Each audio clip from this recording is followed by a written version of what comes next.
नगर पाथर्डी रोडवर भरधाव वेगातील कारने दुचाकीला समोरून जोराची धडक दिल्याने झालेल्या भीषण अपघातात दुचाकी स्वाराचा जागीच मृत्यू झाला असून दुचाकीवर पाठीमागे बसलेली वृद्ध महिला गंभीर जखमी झाली आहे। नगर तालुक्यातील कोडगाव शिवारात 19 मार्चला सकाळी 8:30च्या सुमारास हा अपघात झालाय।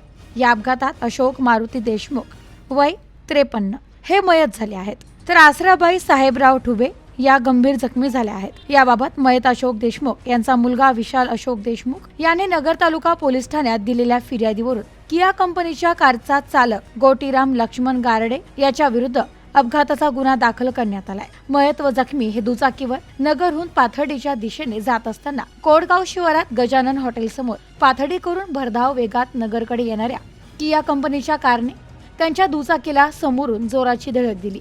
या धडकेत अशोक देशमुख हे जागीच ठार झालेत, तर आसराबाई ठुबे या जखमी झाल्या। अपघाताची माहिती मिळताच नगर तालुका पोलिसांनी घटनास्थळी धाव घेत अपघातग्रस्त कार ताब्यात घेतली आहे। यानंतर दुपारी विशाल देशमुख यांच्या फिर्यादीवरून कार चालकाविरुद्ध गुन्हा दाखल करण्यात आलाय, तर पुढील तपास पोलीस उमेश पतंगे हे करीत आहेत। Bureau report news today 24 Ahilyanagar.